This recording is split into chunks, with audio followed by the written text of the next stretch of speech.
Kaplan Mobray is an accomplished award-winning author and international motivational speaker, renowned for his work with Fortune 500 companies and appearances in top media outlets like the Wall Street Journal, CNN, CBS, and Businessweek. Known for his expertise in personal branding, performance excellence, and leadership, Kaplan has inspired diverse audiences, including NFL players and corporate professionals. His dynamic approach to leadership and influence has made him one of the greatest and most sought-after speakers of his generation. Kaplan, honored to meet you, sir. Can you tell us how the journey that led you to become such an impactful and sought-after speaker? Thank you so much, Jerry. Great to be here. Great to be on. When I think about the journey to speaking now all around the world, 6 continents, it started with 4 words. You changed my life. I was doing really well in my corporate career. I'd worked for some major Fortune 500 companies and big firms, and someone noticed that I was doing really well in accelerating my career, and that person was actually a professor at a university, and said, "Can you speak to my students and give whatever advice that helped you? Can you share that wisdom with my students?" So when I thought about it in reflection, I thought about what helped me most was how I managed my brand, and that brand being intentional about being known, adding a very specific contribution and adding value wherever I was so I could shape the narrative that was said about you, whether you're in the room or not. So I shared this presentation that I called organically the 10 Ks of personal branding. And at the end of the presentation, a student walked up to me and said, "You changed my life." And literally, that set me on the path. I was in my career about to take on another new big role in my corporate job, but those words, "You changed my life," literally stopped me in my tracks. And I really then had other opportunities to speak, and I kept giving that same presentation, kept getting that same feedback. So for me, it kind of signified a bigger purpose, a bigger calling, if you will, a bigger mission. And so I started to set out and I turned that presentation into a book. I wrote actually, from 9 p.m. to 2 a.m. every night for a year. I lived on 4 hours of sleep to get the book out. And when the book came out, it actually started to help people get jobs during the recession. I was invited to get on CNN and other shows to give advice on how people can build their personal brand, to grow their career, keep their job, or get a job if they lost their job, and certainly to sort of define their purpose. That led to me leaving my corporate job a year later and then going out on my own as an entrepreneur. And now, these last many years, I speak all around the world. Holy cow, isn't that an amazing story? So, in the 10 case of personal branding, your book, what is the importance of personal branding that played in your success? When I think about organically in my career, what helped me to get ahead was I was always intentional to shape what I wanted to be known for. So if I wanted to be known as creative and insightful, I offered creative insights and strategic considerations that could help drive the business forward. I wanted to make sure that I created a way to be remembered, but also I was able to really be consistent. When you think about great brands, they're intentional, they create a unique way to be remembered, they're consistent, and then they drive a very specific outcome. So I really applied that to how I shaped my career. And it all comes down to you build a brand, and your Mm, personal brand is what you are known for. And what you're known for is shaped by what you do intentionally with consistency that drives an outcome that people remember, champion, celebrate, and share. So that's kind of how I built my career around this perspective and this foundation of personal branding.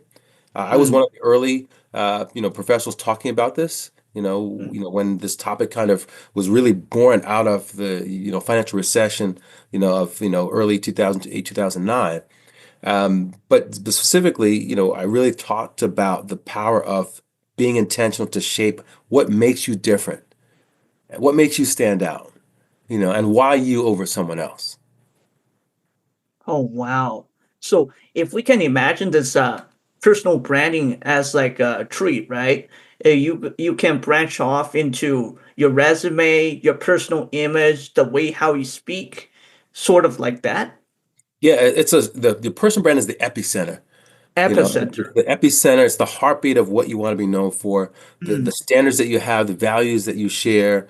I always ask people this question, what are three words that you want to be known for, whether you're in the room or not?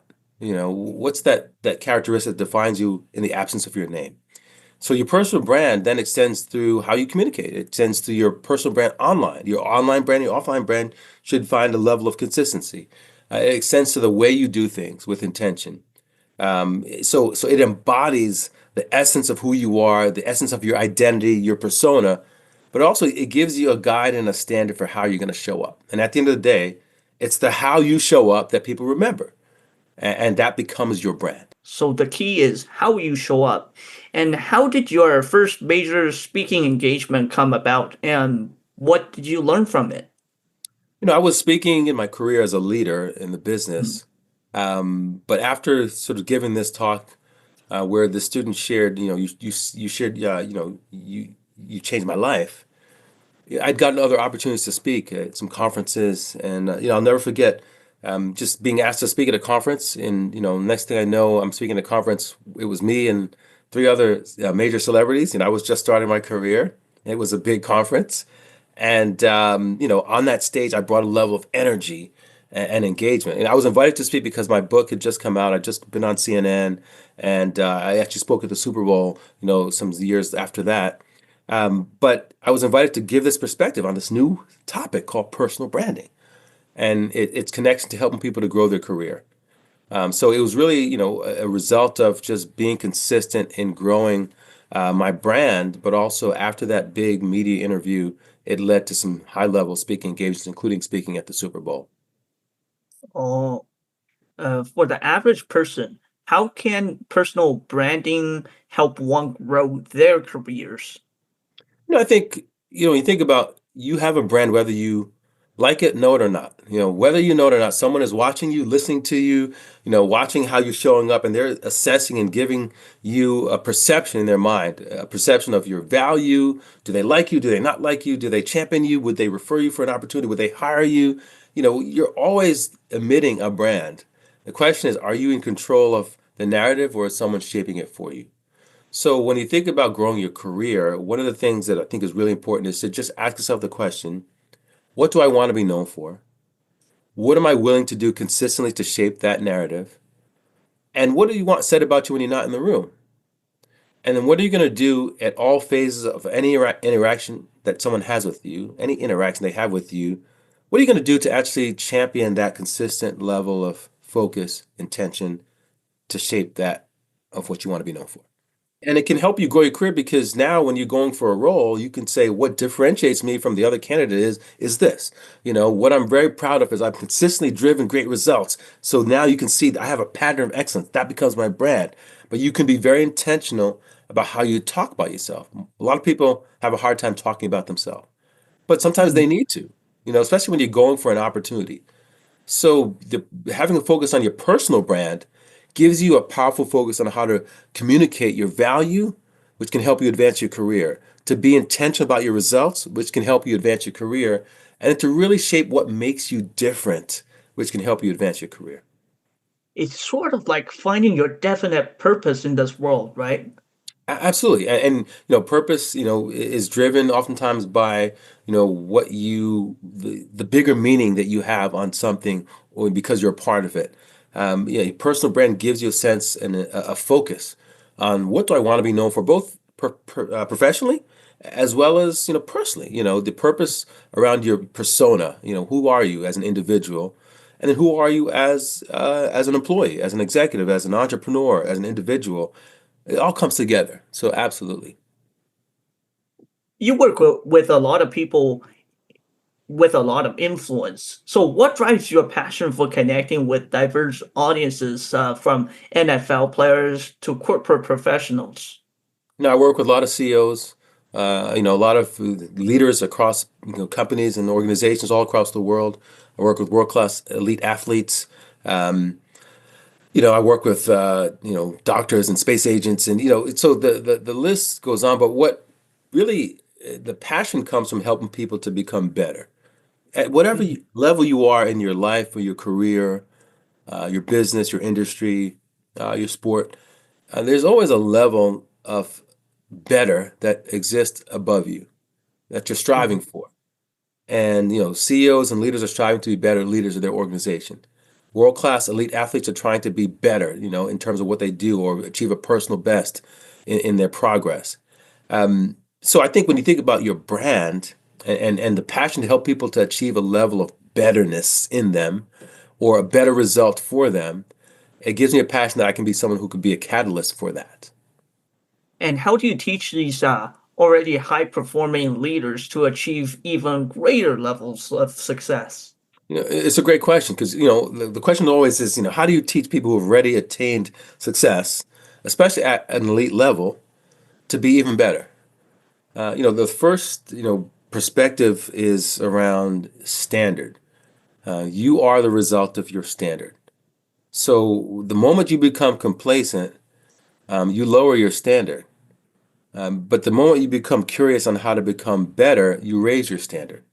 So as a leader, if you're thinking about revenue growth for your business, if you're thinking about what you achieve for your organization, there's always a standard and a level and a result above that you can strive to achieve. The question is, do you have the standard to shape that as a part of your goal, as a part of your narrative, as a part of your action, as a part of your result? So when I think about leaders and training leaders, I talk about the power of your standard, the power of your effort, the power of your commitment that is aligned to your goal. Many people have goals in life. They want to achieve things, but are they willing to put in the commitment, which is the effort required to achieve that goal? So if Mm. you raise your standard and you raise your standard of effort and you raise your quality of effort, you can achieve a greater result, even at an elite level that you're starting from. Oh, with these elite performers, do they set small goals or do they set one really, really big and take a long time to climb to it? It's a great question. Elite performers always have big goals in front of them Big because they're goals. to get to where they were, whether they are, a CEO of a business, or an Olympian. I've coached some Olympians. To get to where they were, they had to have a level of proactive, effort and will to achieve an accelerated result that is not necessarily common, that is over and above. So they already have that drive. So when you think about elevating the levels of excellence, especially at elite levels, sometimes it's the let me re-engineer the how I do what I do to get a new result. Let me see if there's something more I can do in my mindset that can shape new action. And then let me see how I can change the commitment, meaning accelerate the commitment of what I do to create an accelerated result to keep the momentum of my growth. So that, those a lot of it is mindset, it's action, but it's also, getting people to really get in tune with the why. If your why is big enough, your how will find room. When the why is big enough, the how will find the room. Yeah. Wow, what a Yeah. great So if you have saying. purpose, if the why is, listen, this is my one chance to change the trajectory of my organization.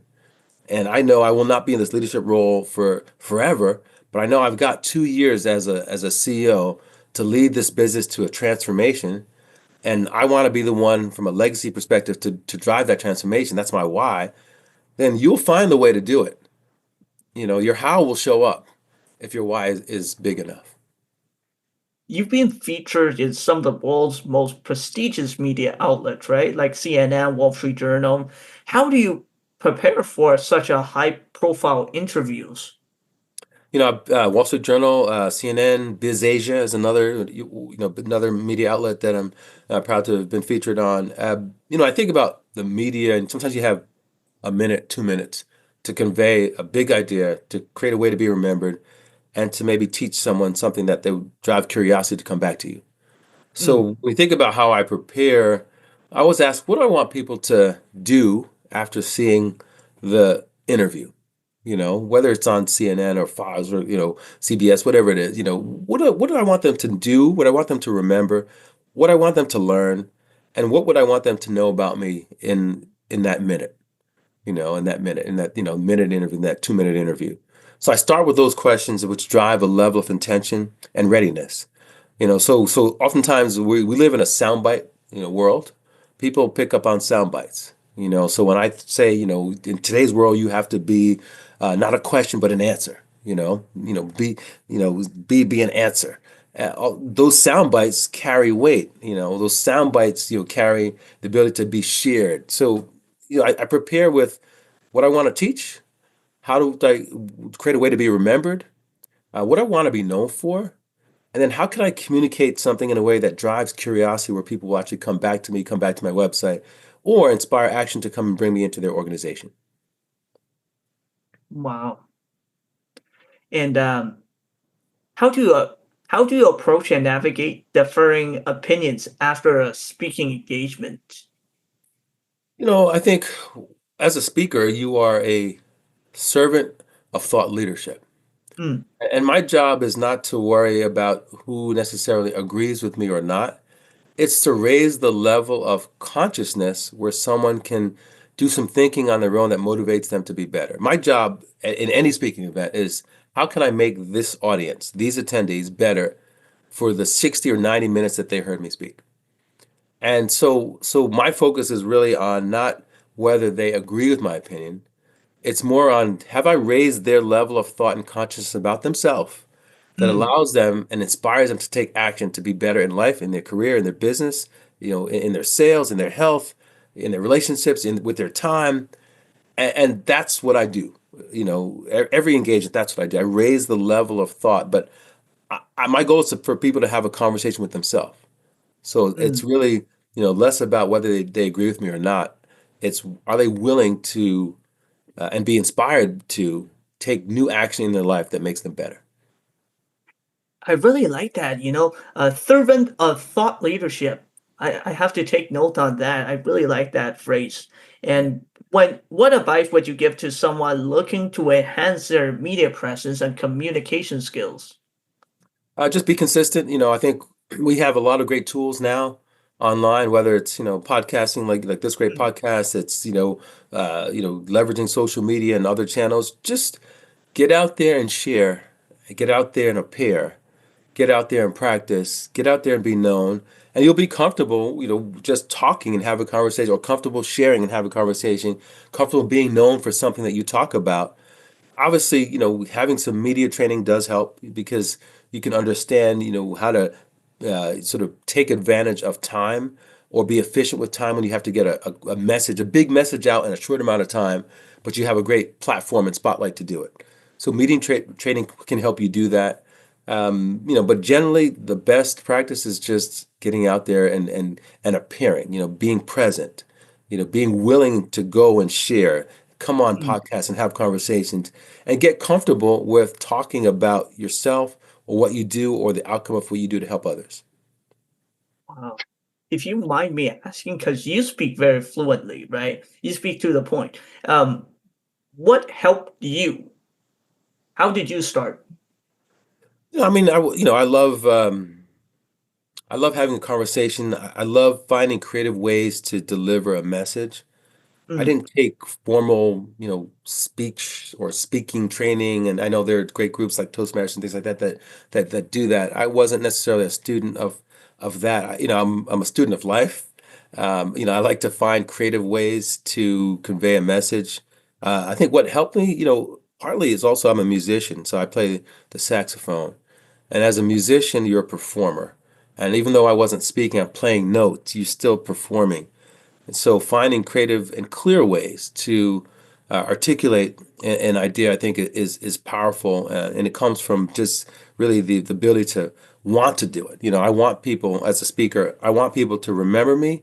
I want people to learn from the words that I share, and I want to communicate in a way that is both creative and clear, so that people can take away something to learn. wow, wonderful advice. In your experience, what defines a great leader? You have worked with so many, right? How do you incorporate those into your work? I think leadership, it's an honorable title. Mm, That's the first thing. I think you have to start with anyone who has the opportunity and the honor to lead. should embrace the fact that it is an honorable title. Not everyone gets to lead something. So if someone either elects you, deems you, hires you, or is entrusted in your care as a leader, that's a very honorable position to be in. So if you Mm, accept that as the foundation, then you know that your job is to lead others in a direction that makes them better.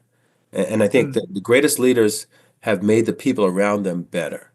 The mm, greatest leaders have given people either advice through their guidance, strategic decision making that has actually mm, allowed new direction to happen, given them an opportunity to grow by putting them in positions where they can build their skill.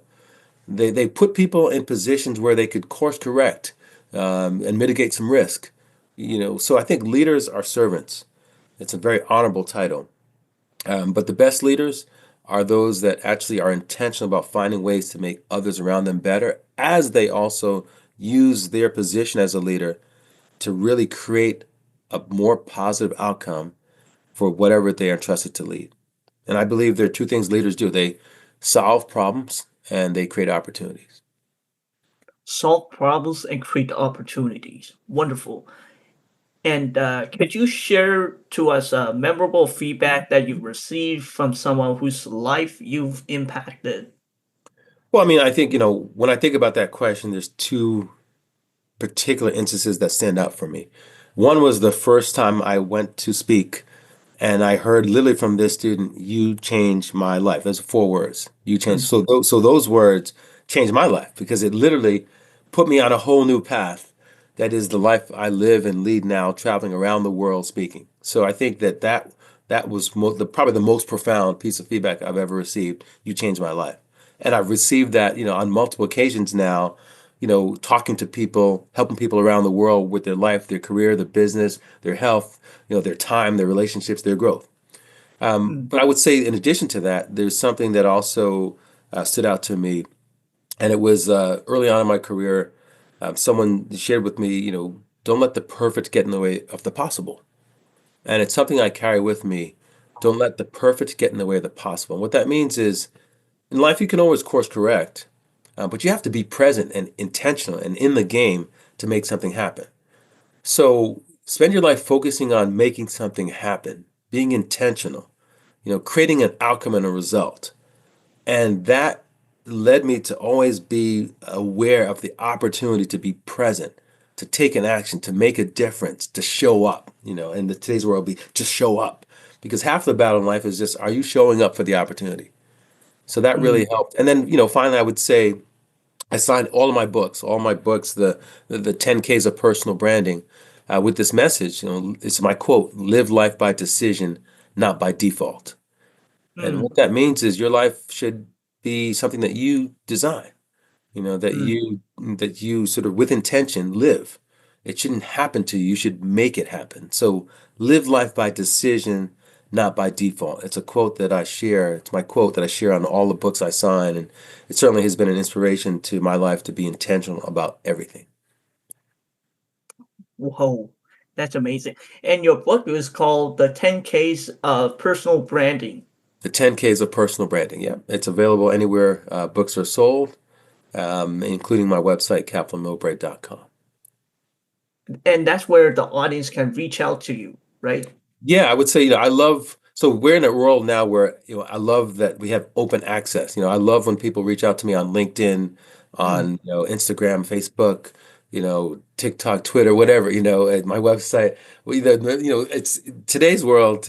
You want to be what I call findable, if that's a word. You want to find a way, create a way to be found, and I think and be remembered. And I certainly want to be remembered. And part of that is also creating a way to be found. So Kaplan Mobray at any social media channel, my first and last name, is one way that people will always be able to find me, especially on LinkedIn. awesome. I'll make sure to put the link down below so the audience can reach out to you even quicker. And thank you so much, Kaplan. It has been an honor chatting with you today. Thank you so much. Thanks so much. Thanks for having me. And for everyone who's listening, I'm wishing you with intention an amazing, amazing road ahead. Whatever your journey is, live life by decision, not by default. Your personal brand will take you there, but you have to be the one that authors the story. Sweatpants to Suits is a podcast where we dive into the journeys of career professionals, uncovering the secrets to transforming from sweatpants mode to suits success. Join us as we explore personal stories, insights, and strategies for cultivating a growth mindset and achieving your vision of success. I am your host, Jerry. Are you ready to up your game? Stay tuned, new episode releases every Tuesday.